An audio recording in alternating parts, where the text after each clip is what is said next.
می طلب، اور یوں بھی پڑھا گیا رحمت رب بہانہ می طلب، اس کی رحمتیں قیمت نہیں مانگتی اور اس کی رحمتیں بہانہ تلاش کرتی ہیں، تو وہ اپنے بندوں کو بخشنے پہ آمادہ ہے اگر وہ اپنا دامن طلب پھیلائیں۔ قرآن مجید میں ایک مقام دیکھیے کتنا دل آویز ہے، فرمایا ما یفعل اللہ بعذابکم، اللہ تمہیں عذاب دے کے کیا کرے گا؟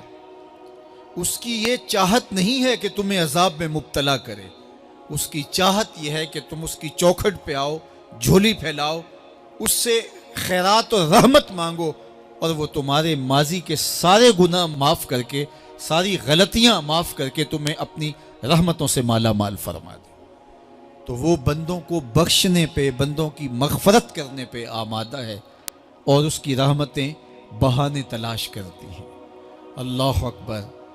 اور دوسری جانب اس کے بندے، اس کے مملوک، اس کی مخلوق، اور مخلوق کی گناہگار اور نیکوکار اس کی رحمتوں کے طالب ہوتے ہیں، بلکہ وہ گناہ کرنے کے بعد جب معافی مانگتے ہیں تو اللہ کو یہ معافی بہت پسند ہے۔ معافی مانگنا، اس کے حضور اپنے دامن کو پھیلانا، وہ اس کو بہت زیادہ محبوب ہے۔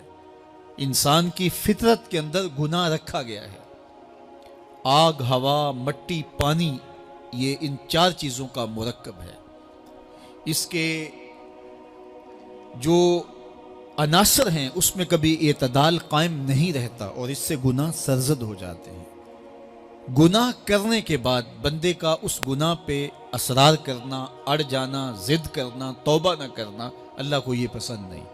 لیکن اگر اس سے گناہ سرزد ہو جائے تو پھر وہ توبہ کر لے تو اللہ کو یہ بہت زیادہ پسند ہے۔ جو اس سے ہو سکے نیکی وہ اللہ کے حضور پیش کرے، لیکن اس کے اندر جو شر رکھی گئی ہے، اس کے اندر جو قوتیں گناہ کی رکھی گئی ہیں، اس سے اگر اس سے گناہ سرزد ہو جائے تو پھر وہ اللہ سے توبہ کرے، اللہ کی طرف رجوع کرے، تو اللہ اس کی توبہ کو نہ صرف قبول کرتا ہے بلکہ اس کے گناہوں کو معاف کرتا ہے اور گناہوں کو بدل کے نیکیوں میں تبدیل کر دیتا ہے۔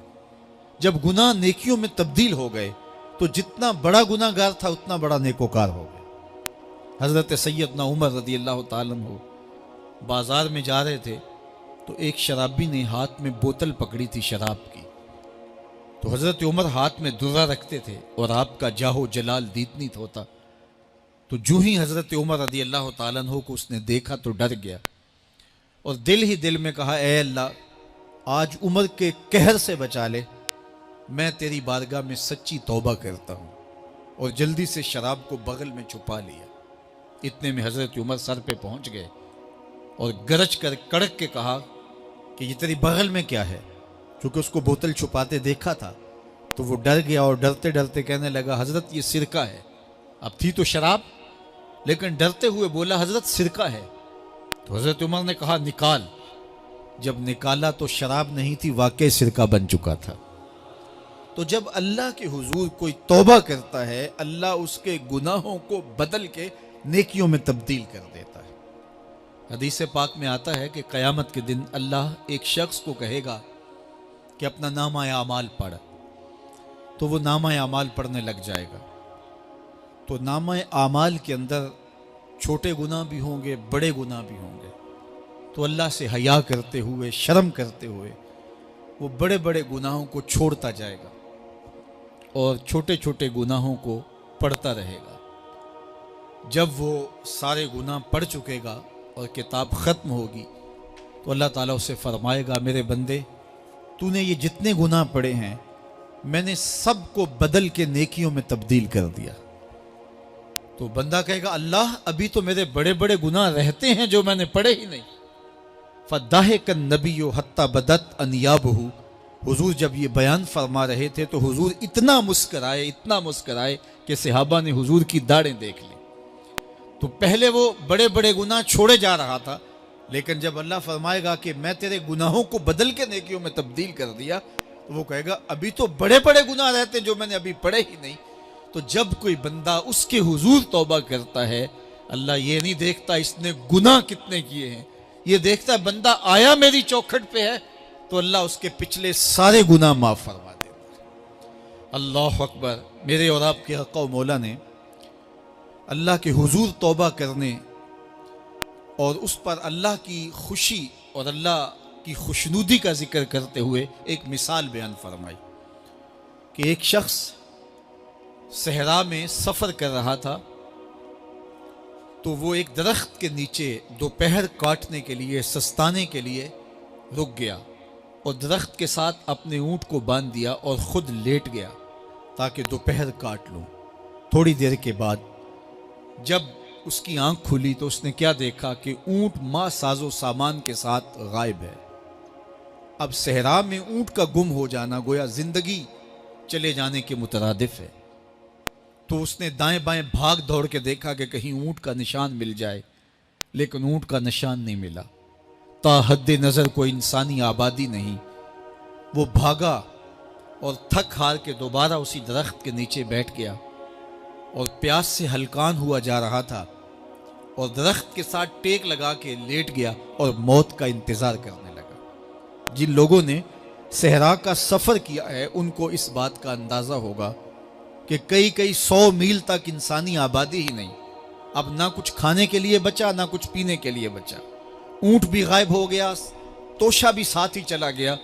تو اب ظاہر ہے سیدھی موت ہی نظر آ رہی ہے، تو وہ اس درخت کے ساتھ ٹیک لگا کے بیٹھ جاتا ہے اور موت کا منتظر ہوتا ہے۔ تھوڑی دیر کے بعد پھر اس کی دوبارہ آنکھ لگ جاتی ہے۔ جب دوبارہ آنکھ لگتی ہے تو تھوڑی دیر بعد پھر آنکھ کھلتی ہے۔ جب دوبارہ آنکھ کھلتی ہے تو دیکھتا ہے کہ اونٹ جو گما تھا ماں ساز و سامان کے اس کے پاس کھڑا ہے۔ تو صحرا میں اس حالت میں اونٹ کا مل جانا زندگی مل جانے کے مترادف ہے۔ تو وہ اتنا خوش ہوا کہ خوشی کی انتہا نہ رہی، بلکہ مسرتوں کے ہجوم میں درک گیا اور کہنے کیا لگا، اللہم انت عبدی وانا ربک، اے اللہ تو میرا بندہ اور میں تیرا رب۔